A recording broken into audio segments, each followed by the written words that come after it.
Hi Stampers, it's Kathy Hamrick with Country Rose Stampers again, and today I want to show you how to make this cute little votive candle holder that you see here.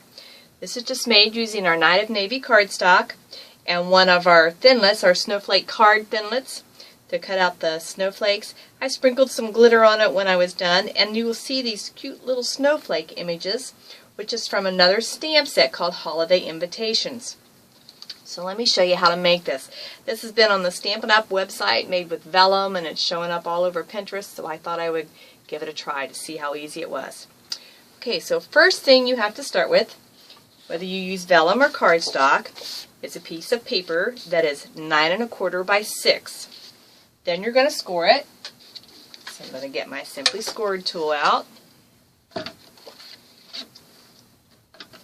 And the first score is going to be made at 2 1/4, and I'm using the stylus that has the big ball end, so that's 2 1/4. The next score line will be at 4 1/2. The next one will be at 6 3/4, and then 9 inches. Then you're going to rotate this one turn, and you're going to score at 4. This will make the bottom of our votive holder. So I'm all done with my scoring tool.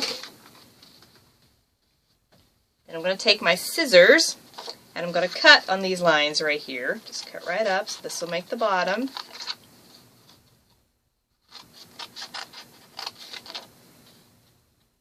And there's going to be this little flap down here on the end that I don't really need, so I'm just going to cut that away.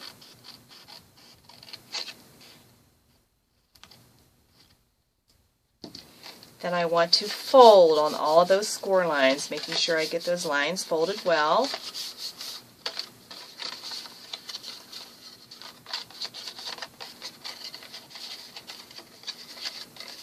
And then this last little fold right here is what will hold the candle holder together. So I get that nice and folded. Should have had my scoring tool out here, forgot it.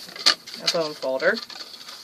Okay, now that would look kind of bland if that's all we did, so we're going to decorate this some and give it a little bit of life.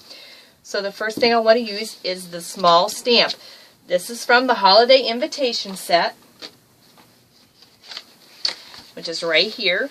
And this little image right here, I don't know if that glares or not, but there's these cute little snowflake images. And I bought this from mostly all these little images because they're just really cute and they're good to use with Versamark ink, even on your envelopes to decorate. But they're just really cute. So I just used this little image right here, and I went ahead and stamped that like so, so that it's all covered. So it gives a little decorative look. Now if you did this with a craft ink or Versamark, you could either emboss this in white ink or a little bit of iridescent ice, and you could give it just a little bit of glitter to shine it up a little bit.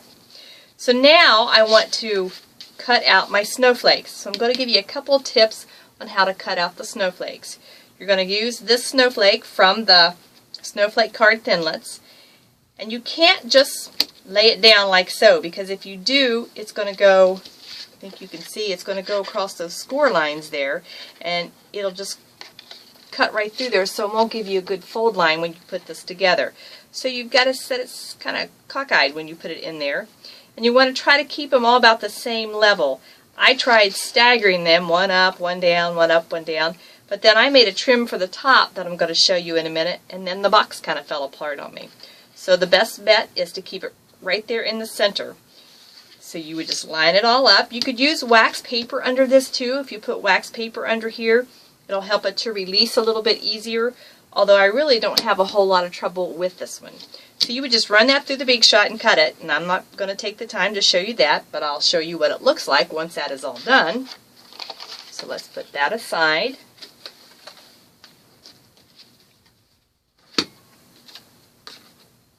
And here I have all 4 that have been cut out. So you see the candle holder is starting to take its shape. But I have this decorative edge at the top now, so how in the world did I do that? Well, let me show you.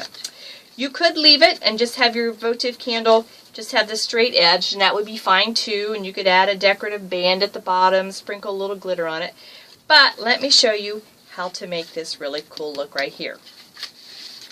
You're going to use your scallop tag topper punch, which is a mouthful just to say, And you're not going to put it inside these grooves like you would if you were making a tag. You're just going to slide it right in between on that punch. And I'll show you what it looks like on the back side in just a minute. What you're doing is you're lining up these little score lines that we had, and you're keeping them right within. I don't know if you can see that or not, but you can see these two lines that are on the back of the punch have to stay right inside those score lines there. And that'll keep you right in the middle. And then you want to push it clear up to the top, and then you're just going to punch. It didn't sound like that went clear through. There we go. So you have a little tail left, and you'll just cut that little tail off. It's not important. That gives you just a little bit of wiggle room should you make a mistake. I always like that little bit of extra wiggle room. So there you go. I've got 4 top edges, which I've done. I'm really fast. You didn't even see me do that. I'm so fast. And then I've got my snowflakes all cut. That's all there is to it. You make all your 4 panels like that. Then you just fold it up. Take the bottom together. You want to use either super sticky strip or Tombow glue because you want something that really holds this together. And it is a pretty narrow piece there to work with to use for your sticky strips, so just so you know that. But then you fold it together just like so, which I think is really cute. Add your votive candle down inside there. I actually sprayed mine with a little bit of spray adhesive and just sprinkled glitter on it, as you can see here, so it's kind of sparkly. But I just think it has a neat look. You could do a bunch of these. Now, of course, you can let your imagination go crazy and do all kinds of different designs. I actually just used our vellum with the dots on it, and then I used our star border punch and punched those out at the top. But you could even take the big star framelit and cut out the stars around here too. But this, the glow of the votive light comes through this really pretty in the vellum. And then on the Stampin' Up! Website, someone had used the Holiday Home, the framelits and the stamp set. And I did on this one too, and I cut out the image, and then I put vellum on the inside here where it was stamped and colored, so that when the votive candle is in there, it reflects out where that house is at. And you could really decorate this up cute to have sitting around in your house. This would make just a cute gift to give a couple of these to someone and leave on a desk or something. Just a real easy thing to do. So give it a try, especially these little snowflakes. Give it a try and see how it works for you. Thanks for stopping by.